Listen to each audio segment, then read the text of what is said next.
Hello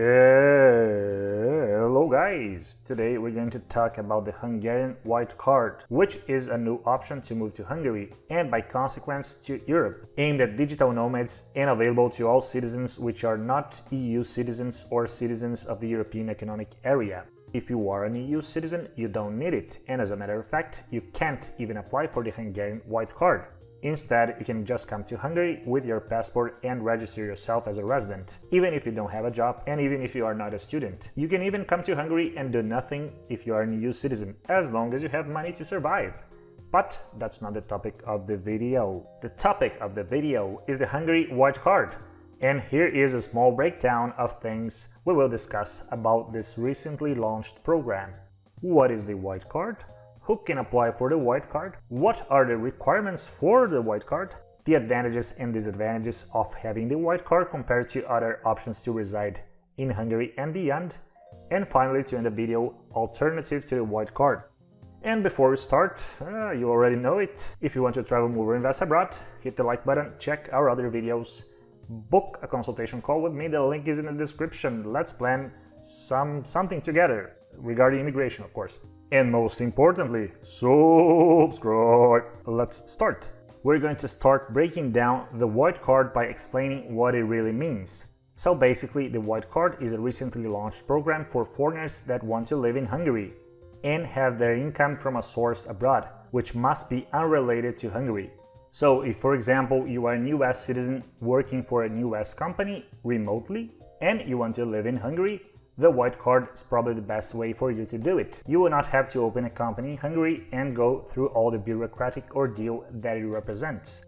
You can keep just working for your employer, move to Hungary and get a residence permit at minimal costs. The same applies if you are not an employee, but instead have a company abroad generating income for you remotely. So for example, if you are a citizen from India or Australia and have a UK-based company in which you work as a software consultant, you can use this as grounds to apply for the White Card in Hungary.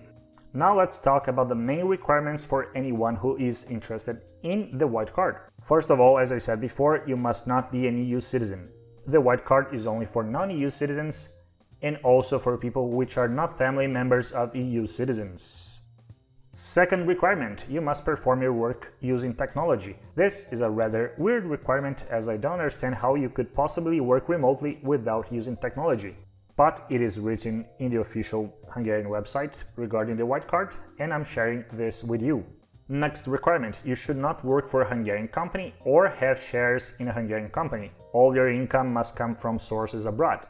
Then probably the most important requirement, you need a proven income of at least 2,000 euros per month.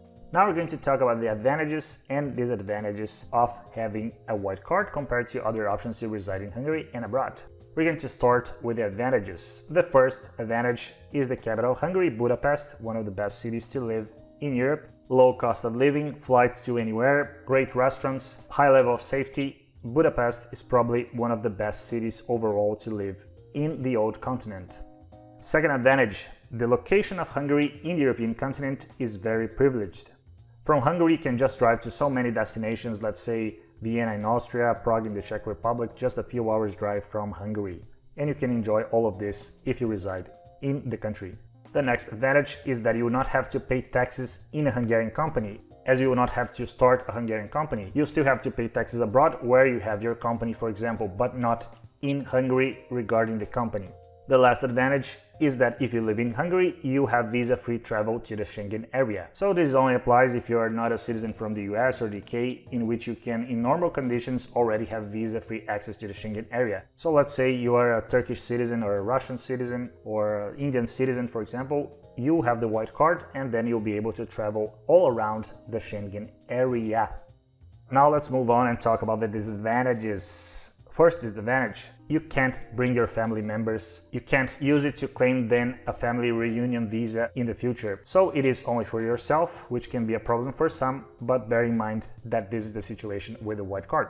Second disadvantage, you can't renew it indefinitely. You can start with the White Card in Hungary, but if you want to live permanently in Hungary, eventually you have to change your status. For example, you have to open a company or find a job in Hungary so you can keep living in the country. And the main disadvantage is the income requirement. You have to earn at least 2,000 euros per month, and this might be a problem for some, and in this case you'd have to consider other countries with lower income requirements such as Portugal or Albania. And now in the last part of this video we will talk about the alternatives to the white card. I would consider here basically two types of alternatives regarding the white card. The first alternative would be other digital nomad visas in Europe and beyond. As you probably have heard, digital nomad visas are becoming more and more popular, and many countries in Europe are already offering it, such as Croatia and Estonia. There are also options beyond Europe, like Barbados for example. Many other countries are planning to launch a digital nomad visa soon, such as Romania. As a matter of fact, I believe that in a few years' time, there will be more countries offering these types of visa than countries not offering it. The second alternative to the white card in Hungary would be in the case that you don't want to live temporarily in Hungary, but instead build your way towards permanent residency and citizenship. Since the white card doesn't count time towards permanent residency in Hungary, this can be seen as a significant disadvantage for some. The best alternative in this scenario would be getting a self-employment residence permit in Hungary. This way you can keep renewing it indefinitely and build your way towards permanent residency and citizenship. But then you might wonder, why is the white card a good option then, if you can just become a self-employed person instead? The difference is that as a self-employed person, your costs will be much greater. Taxes in Hungary, social security, opening the company. It involves much more bureaucracy than just using the white card, both to start the company and also if you want to close it in the future.